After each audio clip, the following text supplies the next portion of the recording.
नमस्कार, मैं हूं विनोद महला। आप देख रहे हैं दा मुद्दा। हरियाणा की सियासत को लेकर कल बहुत बड़ा दिन है।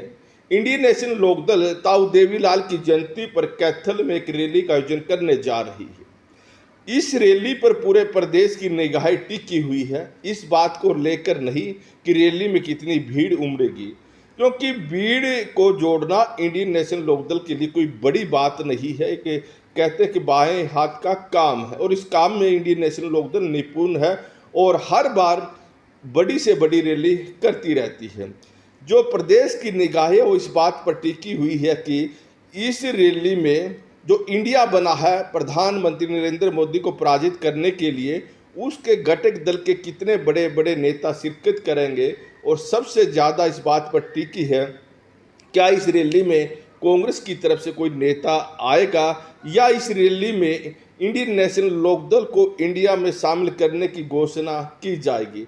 जहां तक देखें तो उम्मीद यही की जा रही है कि 14-15 जो बड़े नेता हैं, चाहे इसमें बिहार के मुख्यमंत्री नीतीश कुमार हो या फिर पश्चिम बंगाल की मुख्यमंत्री ममता बनर्जी हो या बिहार के उप मुख्यमंत्री तेजस्वी यादव हो या फारूक अब्दुल्ला हो या प्रकाश सिंह बादल के बेटे सुखबीर बादल हो या समाजवादी पार्टी के नेता अखिलेश यादव हो, ये तमाम नेता इस रैली में शिरकत करेंगे। लेकिन जो सबसे बड़ी निगाह इस बात को लेकर है, कांग्रेस पार्टी की तरफ से क्या इस रैली में कोई नेता शिरकत करेगा या नहीं।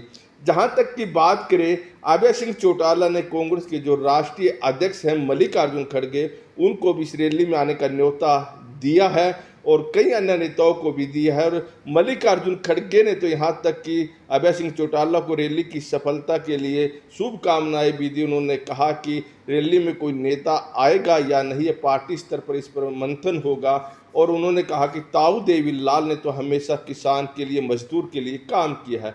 उम्मीद की जा रही कि कांग्रेस की तरफ से भी कोई नेता इसमें शिरकत कर सकते हैं। और इंडियन नेशनल लोकदल को पूरी उम्मीद है कि इंडिया में उनकी पार्टी को भी शामिल किया जाएगा और हो सकता है कि कल की रैली में इसकी बड़ी घोषणा हो सकती है। और जहां तक की बात करें, हरियाणा के पूर्व मुख्यमंत्री और कांग्रेस के बड़े नेता भूपेंद्र सिंह हुड्डा इस पर एतराज जता चुके हैं। और हुड्डा ने तो यहाँ तक कहा कि इंडियन नेशनल लोकदल की कोई ज़रूरत नहीं है और हरियाणा में कांग्रेस इतनी सक्षम है, 10 की 10 सीटों पर जीत हासिल कर सकती है। हालांकि जो इंडियन नेशनल लोकदल के नेता, चाहे अभय सिंह चौटाला हो या फिर सुनैना चौटाला, दोनों का कहना है कि भूपेंद्र सिंह हुड्डा कौन है, अगर इंडिया में शामिल होंगे, जो बातचीत होगी वो कांग्रेस हाईकमान से होगी और इंडिया के जो घटक दल के नेता हैं उनसे उनकी बातचीत हो रही है। खैर, ये देखने वाली बात रहेगी इंडियन नेशनल लोकदल क्या इंडिया में शामिल होने में सफलता हासिल कर पाएगी या नहीं कर पाएगी। और जहां तक की बात करें, आप लोगों को क्या मानना है? क्या आपको लग रहा है कि इंडियन नेशनल लोकदल इंडिया में शामिल हो पाएगी? क्या भूपेंद्र सिंह हुड्डा की धमकी का कांग्रेस हाईकमान पर कोई असर पड़ेगा? इन तमाम चीज़ों के बारे में आप क्या सोचते हो? आप ज़रूर कमेंट करके बताइए। क्या इंडियन नेशनल लोकदल को इसका फ़ायदा होगा अगर वो इंडिया में शामिल होते हैं? क्या कांग्रेस को नुकसान होगा या फिर कांग्रेस को फ़ायदा होगा?